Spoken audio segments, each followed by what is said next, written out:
안녕하세요. 인사이트 코리아입니다.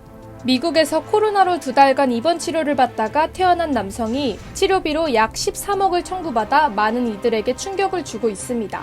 한편 이와는 180도 다른 한국의 이야기가 소환되며 한국이 해외 네티즌들의 부러움을 한몸에 받고 있습니다. 한편 일본의 경우 의료 붕괴에 가까운 재난을 맞으며 끔찍하지 않은 일본 병원을 알려달라는 글이 올라올 정도로 상이한 상황입니다. 미국에 사는 마이클 플로시는 코로나 확진을 받은 후 사경을 헤맸지만 다행스럽게도 2달 만에 완치 판정을 받으며 태어날 수 있었는데요. 문제는 약 13억 원의 병원비였습니다. 플로시가 받은 청구서는 무려 182페이지였습니다. 상세 내역을 보니 집중치료실 이용료가 하루에 1,180만 원, 42일간 치료실을 멸군 상태로 유지하는 데 4억 9천만 원, 29일간 사용한 인공호흡기가 1억 원, 그리고 중환자실에서 받은 치료비가 1억 2천만 원 가량이었습니다.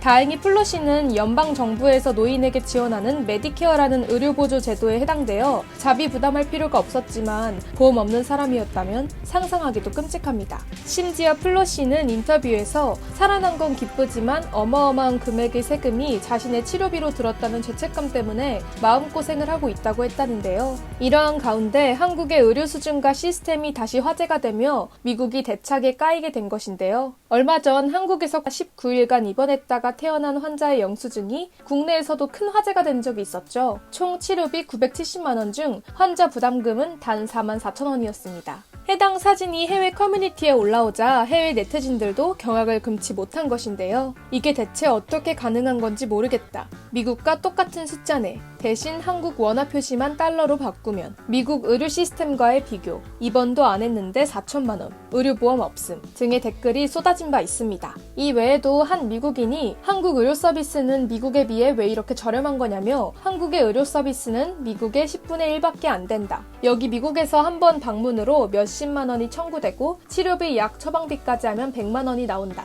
게다가 한국은 병원에 갈 때 대기 시간도 훨씬 짧고 절차도 훨씬 원활하다. 미국에서는 종일 기다리는 게 기본인데 대체 이유가 뭐지? 라고 질문을 남겼는데요. 이를 본 네티즌들은 잘못된 질문이야. 미국의 의료 서비스는 한국에 비해 왜 이렇게 비싼 거냐고 묻는 게 맞지. 답은 탐욕과 부패 때문이야. 다음 질문.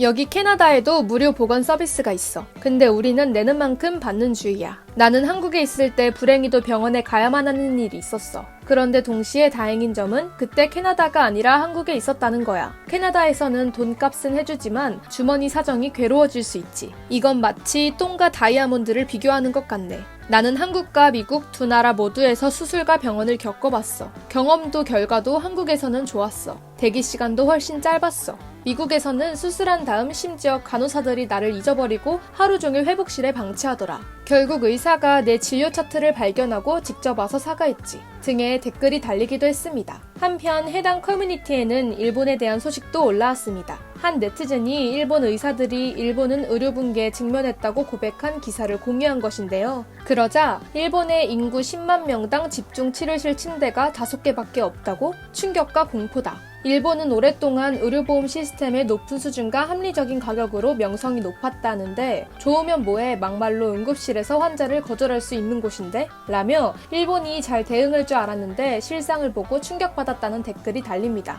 또 왜 일본이 실패했는지 토론도 일어났는데요. 이건 경증상자들도 몽땅 입원시키는 바보 같은 일본의 정책 때문이야. 다른 나라들은 심각한 환자들만 병원에 입원하지. 아니 일본의 실패는 타조 같은 멍청함 때문이야. 검사 수를 봐. 저번에 손 씨가 검사 키트를 기부하겠다고 했는데 사람들이 싫어했지. 이러다 보면 어느 날 검사했는데 양성률이 100 중에 50인 날이 올걸? 참고로 미국은 18% 정도. 검사 대비 양성률이 낮을수록 그 나라가 안전하다는 뜻임. 내 생각에 한국은 10%도 안 될걸?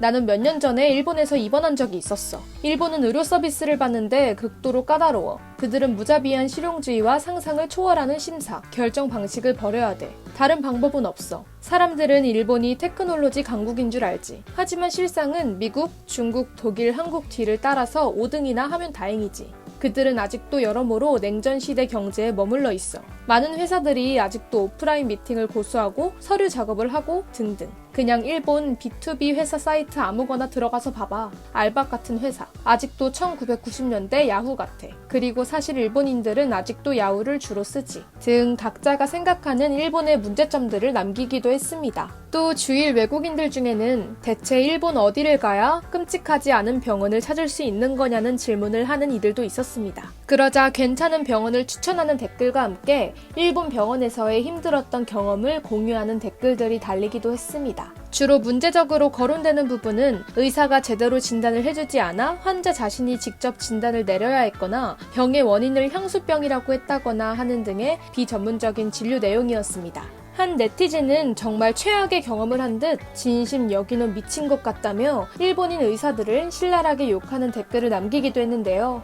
이번 팬데믹으로 인하여 큰 위기를 겪는 와중에도 한국에게는 세계인들이 미처 몰랐던 한국의 진면목이 오히려 부각되는 기회가 되기도 했는데요. 그런 탓인지 해외 커뮤니티와 SNS에는 농담으로도 한국으로 이민 가고 싶다는 댓글이 부쩍 늘어나기도 했습니다. 최근에는 세계은행이 동아태 지역 29개국에서 근무하는 직원들이 긴급 의료 상황에 처할 시 치료를 담당하는 긴급 의료 국가로 한국을 선정되기도 했는데요. 이미 알 사람은 다 알고 있었지만 한국의 의료 수준은 사실 세계 최고 수준이죠. 몇 년 전부터 아랍에미리트와 중국, 러시아 등 한국으로 의료 관광을 오는 이들도 늘어나며 이러다가 의료계에도 한류 열풍이 일어나는 것 아니냐는 이야기도 나올 정도였습니다. 포스트 코로나 시대에는 그 말이 실현될지도 모르겠네요. 팬데믹이 종식되는 그날까지 최전선에서 싸우는 의료진, 그리고 시민의식으로 우리를 지켜낸 대한민국의 국민들을 응원하겠습니다. 지금까지 인사이트 코리아였습니다. 감사합니다.